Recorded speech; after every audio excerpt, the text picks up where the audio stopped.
Good morning, everybody, and welcome back to the Celtic Way. It's Friday. Happy Friday to everybody. It's the 13th of June. This is the Celtic Way's morning briefing. I'm joined today by Tony, Haggerty10 on the X handle. Tony, how are you doing this morning? I'm very well, Ryan. Yourself? All good? Things are good, yeah, and things are heating up in the transfer business as well, which is really, really good. Before we get started and talk about everything, I want to say a quick thank you to everybody that's been supporting us recently, particularly on the YouTube channel and on the website. Thank you to each and every one of you for supporting us. Without your help, we couldn't continue to do what we do, so thank you, a massive, we really do it. We appreciate everything that you do for us on the channel and beyond. A quick shout out to our sponsors as well who help us. Also, Seneca Medical Group, they're the #1 hair transplantation clinic in the UK. They'll be supporting us and sponsoring us until the end of the 2025-26 season. So if you want to learn more about them, please check out our description or click the link above if you are on our X feed. Tony, the big news, I was speaking about it yesterday, but it seems to be growing arms and legs, which is really good in for Celtic's argument on the player. Benjamin Nygren, the Nordirland winger / attacking midfielder, very versatile player, Sweden international. It seems as if Celtic have been granted permission by Nordirland to speak to the player. The player wants a move in this window. Nordirland want a fee for their asset because he's out of contract in the winter. I know you've not been on since he's been spoke about or discussed. What would you make of this signing if it is to transpire? First and foremost, I'm glad Celtic have stolen a march on the rest and have been given permission to speak. Now, that doesn't mean much in the grand scheme of things, but go and conclude that deal, Ryan, because he looks quite exciting, doesn't he? From the highlights reel, and he's somebody that you think could be a real valuable asset to Celtic, and they're getting him at the right time if they can prove to get that deal over the line. Hope it's not one of those, Ryan, where they open up discussions and then it falls flat, because I think Celtic supporters would be quite annoyed about that, because looking around social media, everyone's quite excited about what prospect of what he could possibly bring to the club. As I say, I'm always grateful for links and stuff like that, Ryan, but I prefer signings, and I'm hoping that Celtic have acted, swiftly here, did their due diligence on this player, and they can bring him in, because from people speaking about him, he certainly looks to be a decent prospect. And again, until he's signed, sealed and delivered, I don't want to get hopes up too high, but I'm quite excited by it and quite chuffed that Celtic are starting to do a wee bit and starting to look at and being linked with a lot of players. And it shows you that the manager said there's going to be, I think this could be a sea change in terms of transfers, Ryan, both in and out of Celtic this summer. So if Nygren is one of those players, then I'll welcome his signing, but we shall wait and see. Trying to temper my enthusiasm with a bit of realism, Ryan. Been in this movie before many times with Celtic, haven't we? We certainly have. I'll just read out the report that Josh put out last night, and we thank him for doing this. Celtic have reportedly been granted permission to speak to Nordirland attacker Benjamin Nygren. The Parkhead club have been linked with a move for the 23-year-old over the past 24 hours. Now Sky Sports claims, there's also other reports claiming it as well, that Celtic have been given permission by Nordirland to speak to the player, with them now in talks with his representatives. If the Scottish Premiership champions can agree terms with Nygren, who's currently on holiday, then they will enter negotiations with his club, which is Nordirland. The attack-minded midfielder's current deal in Denmark expires at the end of the year and he won't be offered a renewal due to a gentleman's agreement. Nygren played 32 times for Nordirland last season, scoring 16 goals across all competitions. He also netted for the Swedish national side last week as they defeated Hungary by 2-0. Very much a player that, from what I'm reading there, a player that's very much on the up. Now, I was speaking about Nordirland yesterday. They're a team that trusts youngsters, and they trust youngsters to come through, make a name for themselves at the Danish club, and then move on for a fee. Unfortunately for Nordirland, in the case of Nordirland, they're not going to make as much money as what they would have hoped for with Nygren. But Celtic seems to have done their due diligence here, and they're catching a player when he is when he's on the up, when he's rising, and they're also positively, and I spoke about this yesterday, Tony, I think you'll agree with me when I say this, they're positively exploiting a player's contract for their own gain, which I think is quite smart and educated in this transfer market. There's no point in overspending for a player if you can get them for cheaper, and then maybe you can focus on other areas that the squad needs strengthening. But by all accounts, it looks like a good deal and a smart acquisition. Yeah, I think Celtic have been smart here. What you have here is two things, Ryan. You have a willing buyer and an even more willing seller because they don't want to lose him for nothing. There is no real impediment to this deal being concluded, except possibly personal terms and the player maybe hanging on to see what else is out there. But I think if they've been given permission to talk to the player and his representatives, then it's obviously been indicated to him that Celtic are interested. Are you interested? And obviously that's been the affirmative. So he's clearly wanting to hear what Celtic have to say. And he knows Celtic are a Champions League team.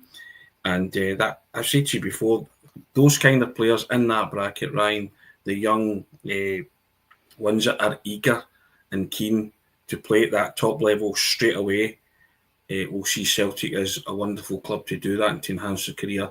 The likes of Arne Engels, when I spoke to Derek Ray about the review of his season, Derek Ray told me, and he told you as well when you spoke to him to see what kind of player he was like, that Arne Engels was desperate to come to Celtic once he heard of their interest. I'm hoping it's the same with Nygren, and that's piqued his interest, and it's a case of Celtic not having to do the hard sell too much, and the player saying, "Yep, I'm ready to leave. This is my next port of call," and the deal gets done swiftly and quickly. I'd like to see it done over the weekend, Ryan, because I think if it drags on and others enter into it, then it's like everything else. If you've got a plethora of options, then we shall see what happens. But Celtic have been pretty quick and they've been pretty smart, and they've kind of told the player that they want him.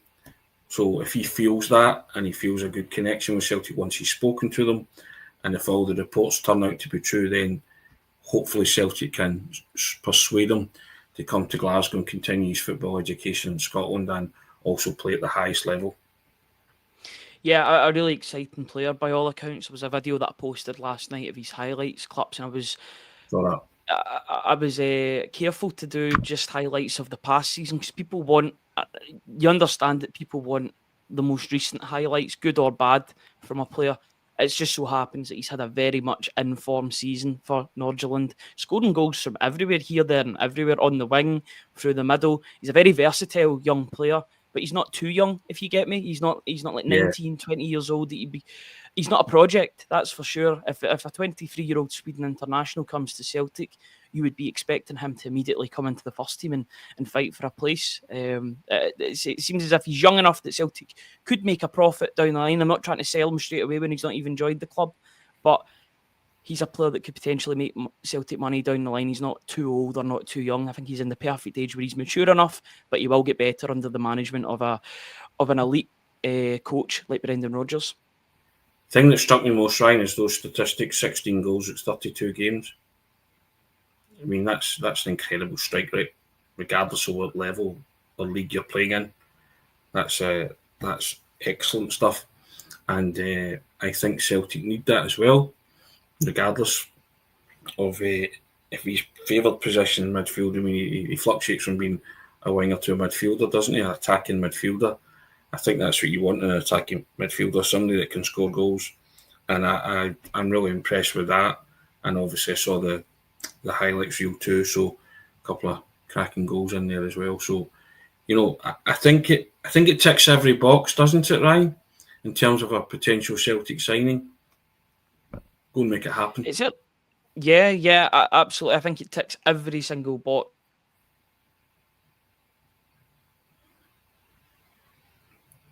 Nope, Ryan's screen has frozen. Here's hoping he'll come back in to the setup in a minute. Are you there, sir?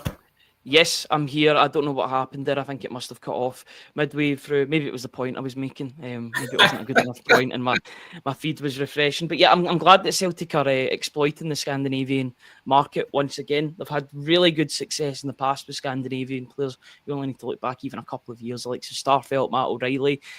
These are players that are well attuned to what is required in Scottish football as well. There's not really that doubt that players from Scandinavia can come in. Yes, there've been hits and misses. The like Lagerbielke hasn't made it. He'll be back at the club in the summer, but will be looking for probably a permanent solution elsewhere. But on the whole, Celtic's successes in Scandinavia far outweigh the negatives. It's definitely a place that Celtic should be looking at, Tony, isn't it? Without doubt. And also, listen, you said about the success rate of Scandinavia, but markets like that there are very good players operating there, Ryan. You look at international competitions. Denmark and Sweden always have strong representation. Norway as well. So that's a market that remains relatively untapped by Scottish clubs, especially Celtic. There are a plethora of talented footballers operating in those markets.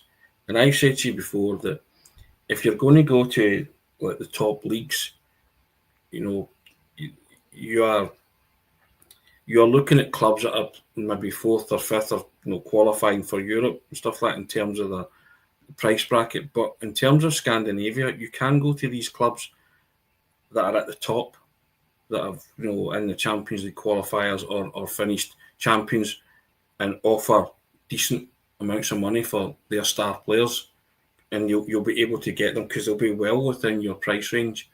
And it's a question of doing that scouting, doing that due diligence on those kind of players.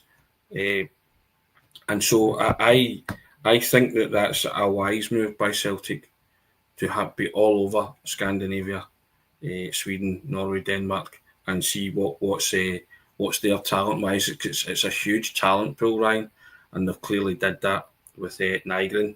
And let's hope that, as I say, we can get that deal over the line, because it's one that's exciting a lot of people, but they just don't want to say too much about it because it's at the early stages, isn't it? Yeah, the latest news coming out about 20 minutes ago was that Anderlecht and Copenhagen, as well as teams in the MLS, are interested in Benjamin Nygren as well. So Celtic, I think with their interest and the fact that that's been publicly disclosed now that Celtic are interested in the player, that'll cause a bit of a ripple effect, and other teams will join the hunt for the player. But you're hoping that Celtic, with their Champions League football, with the fact that they've got Brendan Rodgers at the helm, with the fact that there's been other Scandinavian players that came to the club and progressed well and moved on, you're hoping that is enough of a selling point for Nygren that he chooses Celtic over these teams. That's your unique selling points there, Ryan. Celtic have got one qualifier, and this boy will be playing at the highest club level possible. That's an enticement right away. You're looking at reinvestment in Rangers. There could be a rejuvenated Rangers, so that derby might take on increased significance. Stuff like that. The club came within an ace of winning the treble last season. They'll be looking to go one better this season. All of these things, you say, playing under an elite level manager who's got a proven track record of improving players. When you still look at the likes of Matt O'Reilly and Carl Starfelt, as you pointed out, recently as success stories who came to the club and did a job. Look at Arne Engel's first season. He was nominated for the Young Player of the Year, all that kind of stuff. So huge tick boxes in terms of that for the player when you compare it to Anderlecht or the MLS at this moment in time. I don't know, we are biased, aren't we? We've got green tinted specs. I quite literally do have green tinted specs. But if you're weighing it up against Anderlecht and the MLS, it's a no-brainer for me, Ryan. And also Celtic have made an early pitch. They've made it clear that they want this guy. Sometimes that's important to footballers, to go where they feel wanted. And if he's a man of the world, he'll know exactly who Celtic are, and he'll know exactly the Swedes that have gone before and experienced wonderful success. And all he has to do is ask any one of them their thoughts on it, and they'll sell the club to him as well. So it could be a major win for Celtic if they can, as I say, get this deal done, and I'm hoping that'll be the case. But again, if you've just said in the last few minutes, there's more people entering the fray. Here's hoping I've stolen such a march that they can get his signature on a contract. Yeah, I think the Anderlecht one is an interesting one. I don't think he would make that move to Copenhagen. It seems like too much of a sideways move for him from Nordsjælland to Copenhagen and Norway, that seems like a sidewards or maybe even backwards step. I think the Danish league is better than the Norwegian league. Anderlecht's an interesting one. They're a bit of a yo-yo club in terms of title contenders, and then maybe the next season they're third, fourth, or fifth. So they're one of those teams that go up and down. I know that Union Saint-Gilloise won the league last season under Tony Bloom's sort of analytics guidance. So they're a team to watch out for as well. Anderlecht have a proven track record with developing youngsters. Maybe he might see that as a step back or a sideways step as well, as a development move. He might want to see Celtic as being that move that rejuvenates him on the highest stage, playing in the Champions League, cementing his place under John Dahl Tomason's Sweden side, who by all accounts is a big fan of him. He gave him his Sweden debut and he scored a couple of goals, repaid the faith.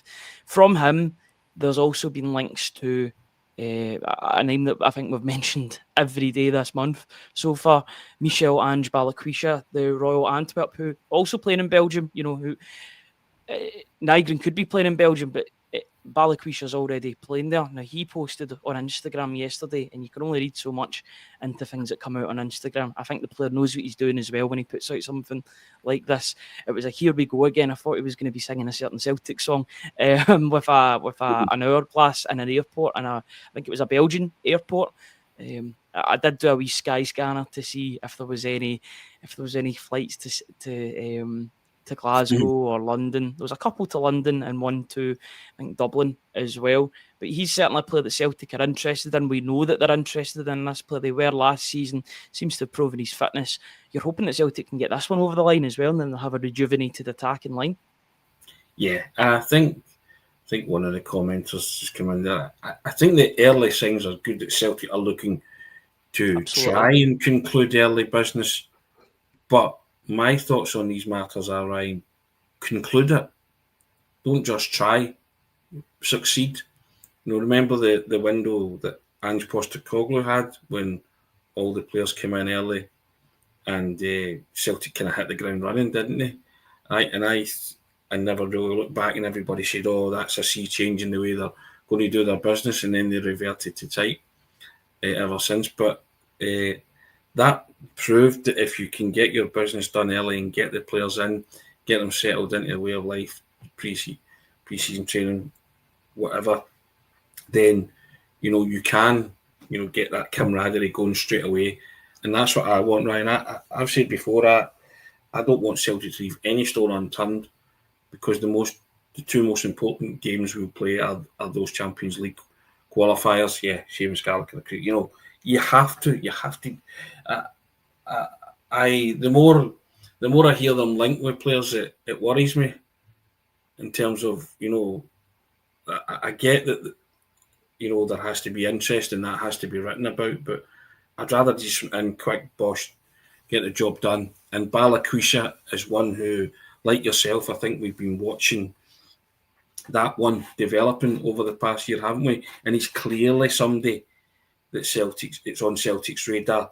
So if there aren't any real financial impediments here, go and get those two deals done, Ryan. And also, how good would you feel as a Celtic supporter knowing that you've got signings in the bag already and the rest of the summer to come? I think, as I say, I get sceptical when the links come out and then people say, but there's others interested, because you just know that Celtic, as a club, never conclude business early, do they? They become long, protracted affairs. If these two are two that are high on Celtic shopping list and on their radar, go and get them done, Ryan.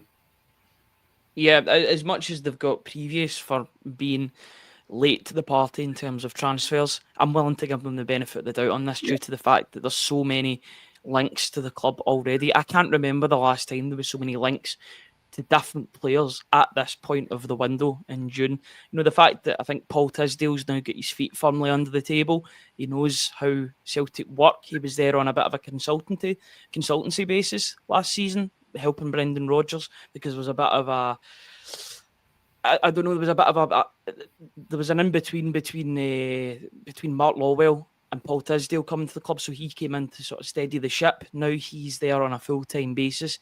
I think he and his scouts know what is required this summer, and they know that Celtic can't gamble with this Champions League qualifier as well. So the sooner you bring in these players the better, because they'll be into the club, they'll be settled, they'll know what Brendan Rodgers is expecting of them, and they'll go into that competitive game. Yes, they'll have domestic games before that, but they'll go into that competitive game against whoever they draw in the Champions League, knowing exactly what Brendan Rodgers expects of them on the European stage.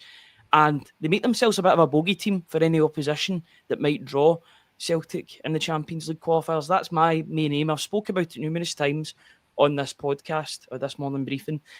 I want Celtic to be the team that every other team in the qualifying round dread facing. You want to see those, the representatives at those draws sort of almost looking aghast at the fact that they've drawn Celtic in the Champions League. And the way that the club can do that, because they're financially able to do that to opponents, they can do that by bringing in the right talent. So if they get them in early, make them feel what Celtic is all about, give them that taste against Newcastle, the Como Cup, Cork City as well, if you get them in early enough, and get them ready for those Champions League qualifiers. That's got to be the aim, Tony, hasn't it? See, for me, Ryan, see what you've just said, that for me, that should be a given. Everybody should fear Celtic every other year. It's not been the case, sadly, in Europe, but as someone working in the media and also as a Celtic supporter, I want clubs to dread Celtic. That's my ambition, and my vaulting ambition for this football club, to be as ferociously competitive as they can domestically, but be as ferociously competitive as they can on the European scene as well. I think that's Brendan Rodgers' ambition as well. He's spoken about it often enough. And what you've just said there, I feel that should always be a prerequisite for Celtic, which is why I get back to it and I say, act like a big club. See, if you're going to act like a big club, Ryan, go and get these deals done. Just say, right, we want X, Y, and Z. Paul Tisdale could go off to a real flyer because nobody really knows about Paul Tisdale yet and what his remit is and what he's done so far. But see if you could get Nygren in, see if you can get Balikwisha in and make it known that he's been a major part of that. Then that goodwill spreads from the Celtic supporters, and then you say, right, let's get some more. And yeah, like you, I'll give them the benefit of the doubt on this, because we shall see just how they go about their business in the next few days. But yeah, those two will do for a start.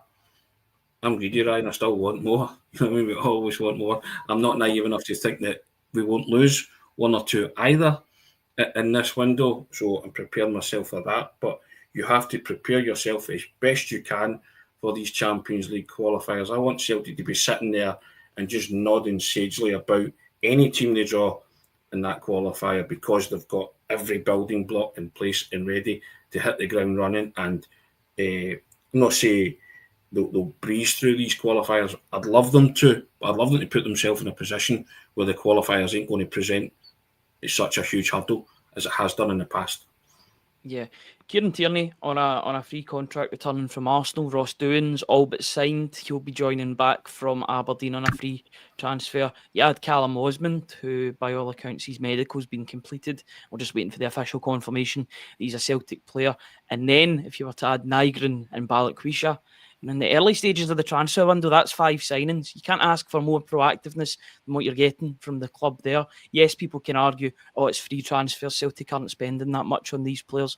We're still bringing guys through the door, and you've got to remember it's only the early part of the window. Yes, I know a lot of them, the signings have got to be, they've yet to be made official. There's still talk around a couple of the players, but if they were to get those 5 players in early doors by, let's say, the end of June, start of July, you're saying Celtic are being proactive for a change, and maybe the penny's dropping for the club that they can't afford to risk the Champions League qualifiers. They can't do their business after the Champions League qualifiers. They've got to do it before to make sure that they're in the league phase proper for the competition.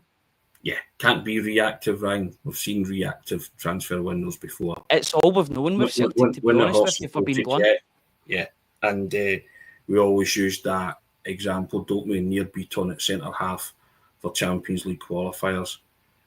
That's when Celtic just refused or just didn't act like a big club. I just don't think it will happen this summer in Brendan Rodgers' watch, because I think he's earned it to say to those upstairs, I need this, I need 1, 2, 3, I need X, Y, Z. and then obviously they'll offshoot that by saying, well, he'll have to go or whatever, and that's fine if that's coming down the line, so be it. But also, it doesn't really bother me in terms of the money they're spending, Ryan, as long as the due diligence is there, and these are players that, they've scouted and they feel they can do a job for Celtic.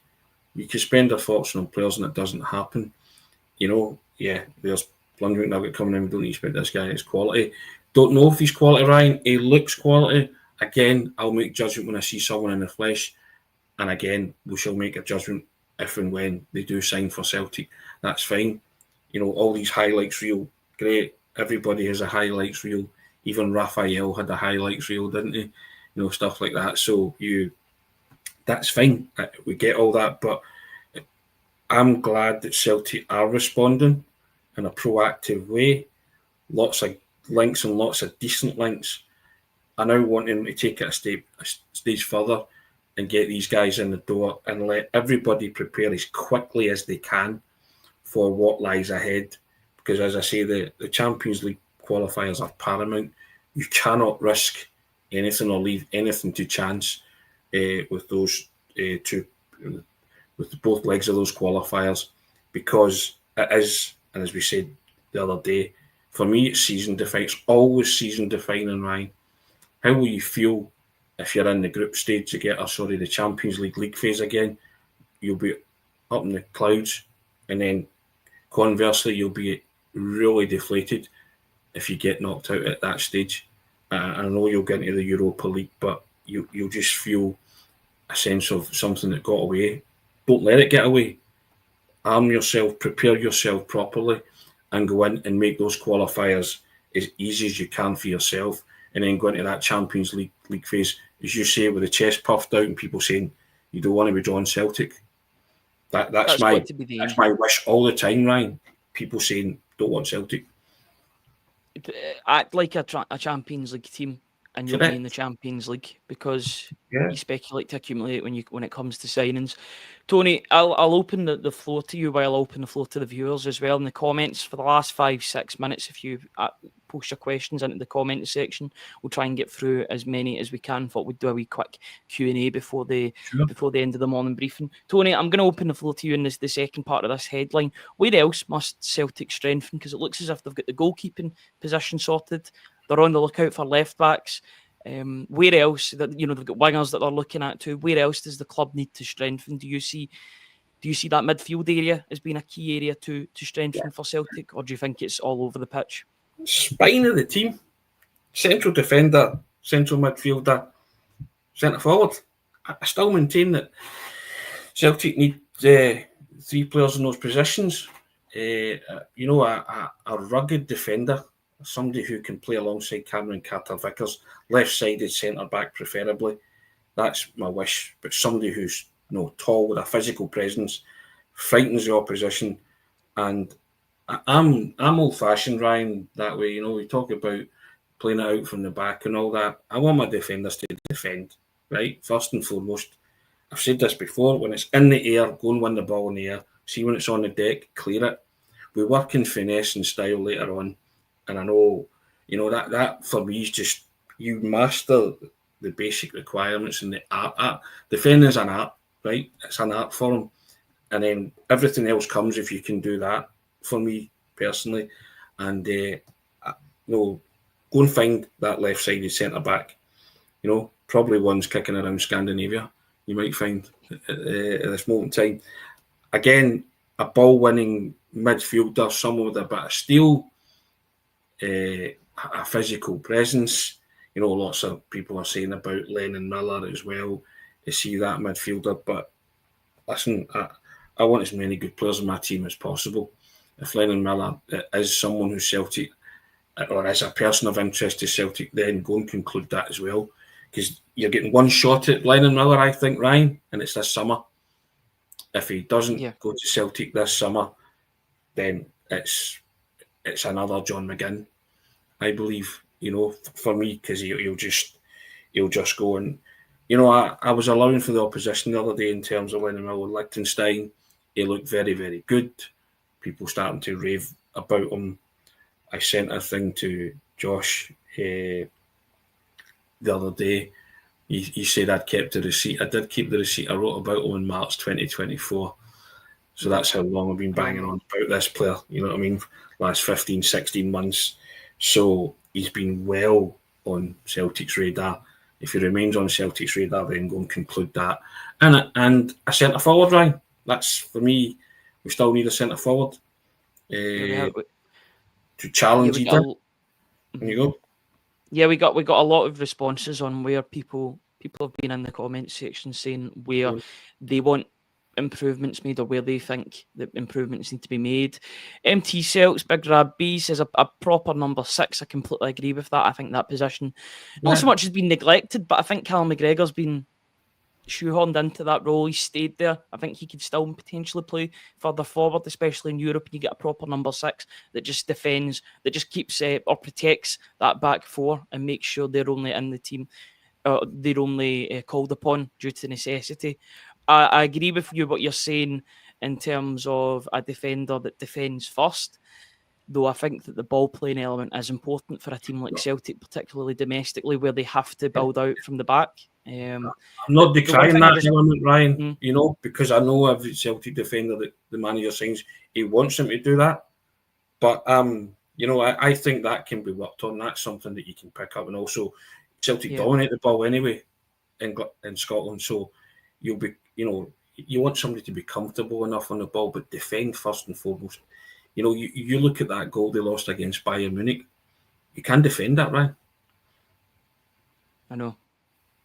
It's certainly something that needs to be addressed, I would say. That position in defensive midfield as well. That sort of central defensive, whether that's in midfield or centre back, I think there needs to be an acquisition of real quality to just revolutionise that area and help Cameron Carter-Vickers as well, because I think he's, in terms of watching Celtic, and I've watched Celtic properly since about 2005, 2006, he's the best defender I've seen at Celtic for all-out defence. Yes, Van Dijk was really impressive, but I think in terms of all-round defensive ability, Carter-Vickers has been the best I've seen, up there with the likes of Denier as well. I thought he was really impressive, but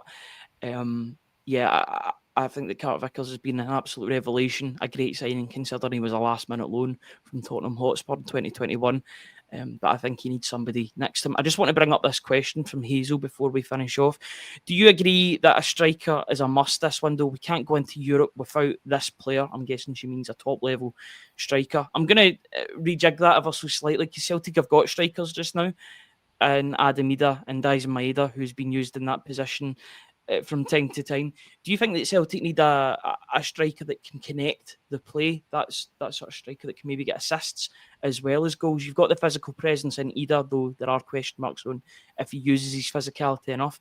Do you think they need that player that can connect the midfield with the attack as well as score goals, Tony? Again, I'm old-fashioned. I want a striker to score goals. You want a goal scorer? Aye, I want a goal scorer. You're signing a striker, you're signing to score goals, Ryan. First and foremost. Again, linking the play and playing the way Rodgers wants will come, because you explain that to any striker. But most strikers come alive in the box, Ryan, and come alive in the areas that matter, and they want to score goals. And I know Rodgers wants more out of his. He's always said he doesn't need somebody to score 40 goals a season, 30 to 40 goals a season, if he's got lots of other players chipping in, right? I understand that completely. But see, if I'm a striker of repute, I want 30 goals a season. My main objective, or my primary objective, especially playing in Scottish football, is that I want, when you ask strikers, have you got a target in mind? I'd be really upfront and honest. I'd be like, 30 goals in all competitions. And I think for any striker worth their salt and repute, that's doable. Yeah, Hazel says what? He's agrees with you completely. Yeah, so I don't say this as some kind of radical thinking, Ryan. It's just the way I believe football should be played. And I get that you're asking strikers to do more. I'm fully aware of that.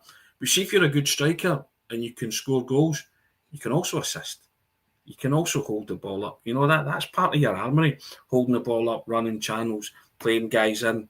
So I first and foremost, but the art of putting the ball in the net, we've started to try and take that out of strikers. playing false number 9s, playing 10s ahead of them. You know what I mean? No. Get me an old-fashioned number 9 that can stick the ball in the net with regularity. That'll do me, Ryan, because the rest follows, in my opinion.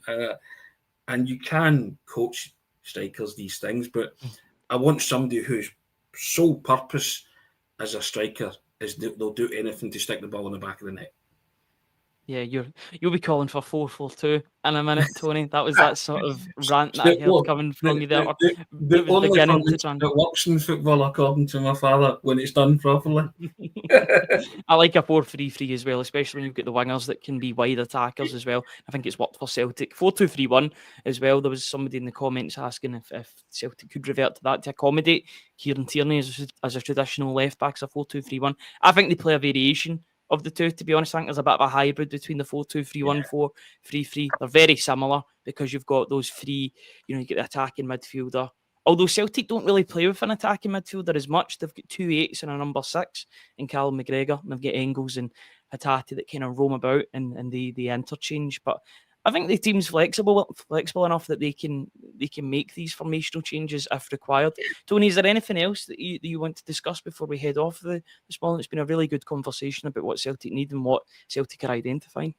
I think we've covered all. I think this weekend everybody will be refreshing all their social media, wanting to see if any of these players have been signed today as well. You just want to, it's like everything else, that initial excitement of being linked with a plethora of players, that gets the juices flowing again, that kind of lethargy. It shakes you out of that there's no football. You're starting to get your football fix now.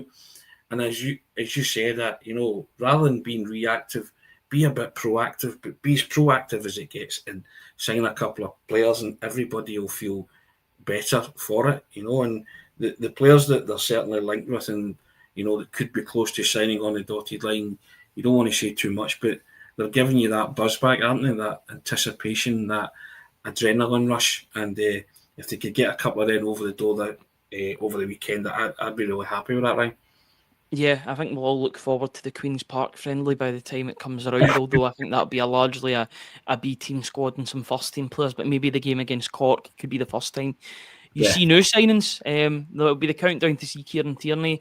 Hopefully it's Nygren is in the door as well, and he can be in there quickly, return from his holiday, of course, and come back and be a first-team player for Celtic if that deal is to be completed. Tony, thank you very much for coming on this morning. It's been an enjoyable show. Thank you to everybody in the comments as well. There's been so many comments coming in on all your opinions, positive, negative. We really do appreciate each and every one of you for hopping aboard this morning briefing, which is absolutely brilliant to see. We've got 540 people on just now across our free platform, so thank you to each and every one of you. Also, a massive thank you to Seneca Medical Group, who are the '1 hair transplantation clinic in the UK.